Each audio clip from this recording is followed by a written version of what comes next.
How to deadlift for beginners. Number one, I would get a coach. Deadlifting is, in my opinion, one of the greatest exercises of all time. It is a compound movement, meaning that it uses your entire body, literally your ankles, the muscles in your feet. You'll notice I never wear shoes when I deadlift so that my feet are completely planted to the floor. Calves, hamstrings, quads, glutes, lower back muscles, upper back muscles, lats, triceps, your core, obliques, your neck. Literally every single muscle will be engaged as you lift this weight off the floor. Most bars in most gyms are 20 kilos. If you're not sure, come to the end of the bar and you will find, I'm trying to find, it does say 20 kilos on there. However, some bars, really bothers me for ladies, are 15 kilos. Because apparently ladies can't lift more than that. No, I mean, in reality, the ladies' bar at 15 kilos is actually a little bit thinner, which makes it easy for our delicate, dainty little hands to hold on to. But anyway, when you're competing in strongman, you lift on a 20 kg bar. This is a deadlift bar by Rogue. That's what we have. I've put 20 kg on this side, obviously the same on the other side, because that would be daft. This is a 60 kilo deadlift that I'm going to run through and explain to you. So as you approach the bar, step number one, you're going to get used to the fact that I am a primary school teacher, so I will go into a lot of detail. The bar is smooth here and it is rough here. Rough bit is for you to hold on to, it creates more grip. Feet go under the smooth part. I am talking to you about a conventional deadlift. Conventional means feet inside the hands. You might have seen people doing a deadlift like this before. This is a sumo deadlift. I'm probably not doing it right. I don't do sumo deadlifts. Used to, before I had a coach. Now coach taught me conventional deadlift. Feet under the smooth part of the bar, hands on the rough part of the bar. As you put your feet under the bar and you stand up straight and look down, if you were wearing shoes, you should be able to not see the shoelaces, because the bar, if you go down, is right on top of where your shoelaces would be. Personally, I like to, and I encourage all my clients, to turn their toes out like 5 to 10 degrees. This helps to push the knees out, which helps to engage the glutes as you're lifting.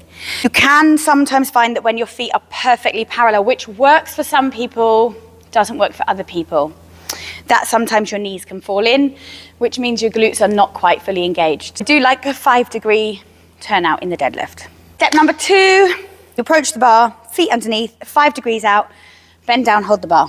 You're in this position, which you can see my back is quite round. Obviously we don't deadlift like this. You can also see my shoulders are way forward of the bar. If I was to draw a line vertically down from my shoulders, I am miles away from the bar. So I'm going to pull my shoulders back, which in turn pushes my hips back. And this is your deadlift start position. Your shoulders are over your elbows, over your wrists, on top of the bar. This is how we start. We then need to engage everything. I can also feel that most of my weight is on the heels of my foot, not on the balls of my feet. The bar is touching my legs, and the bar will continue to touch my leggings the whole way up the lift. I will not allow the bar to come away from the body. If the bar does come away from the body, and then you lift, my shoulders have moved, my hips have come up. As I pull away, it's going to be straining through my lower back. Not necessarily injuring, depends on the weight and the load and your personal ability, but this is not efficient, effective, or really safe. So bar in, sit back, and lift up your head. From here, we want to talk about bracing. Once we're in position, we're down there, then we're going to brace, as I just said. So I'm really breaking this down because this is a deadlift video for beginners, not a deadlift video for people that already know how to deadlift. I'm going right through as I would with all of my clients who come to me, want to learn the deadlift, and have never, ever, ever done this.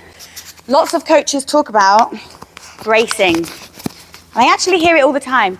Don't forget to brace. Sorry.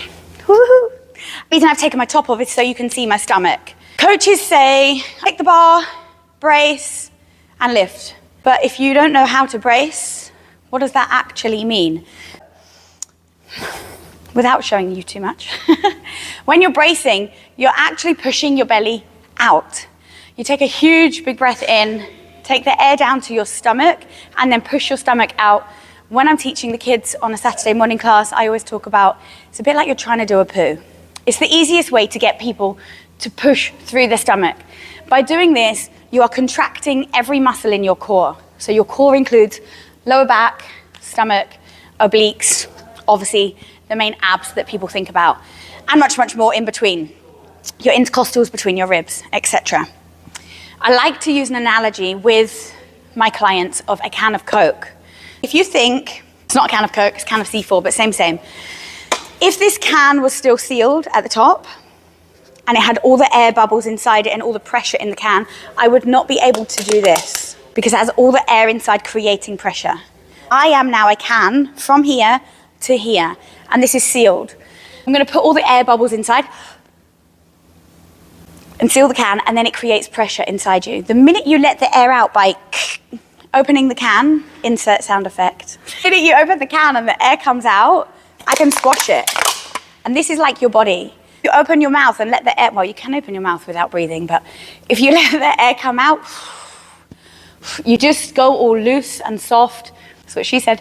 And it doesn't work. It doesn't keep you tight and it doesn't keep you braced. So bracing is imagining like a can of Coke with all of the air inside you. Let's move on. As you breathe in and brace, you also want to, I'm going to turn around, you stay there. You want to squeeze your shoulder blades down and together. I'm going to turn around and do this again so you can see from behind. Here, sit back so the shoulders are over the bar, squeeze your shoulders together and down. Hold it there. When the weight comes off the floor, you're going to want to do this, but you shouldn't. You have to maintain the contraction of the upper back.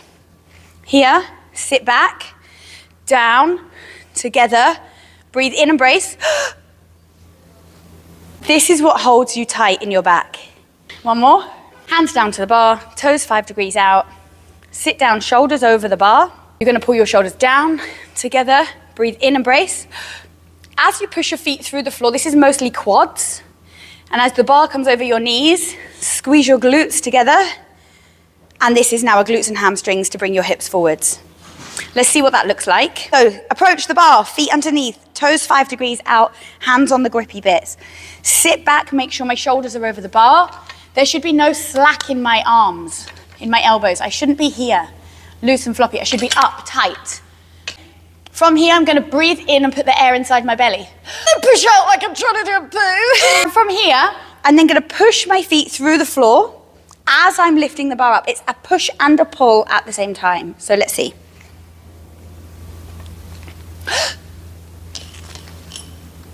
And now I can breathe.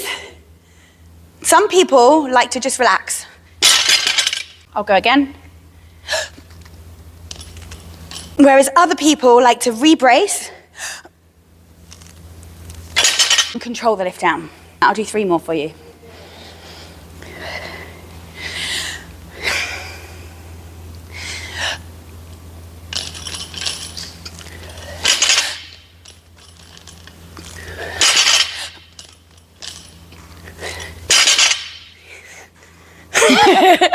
Deadlift for beginners.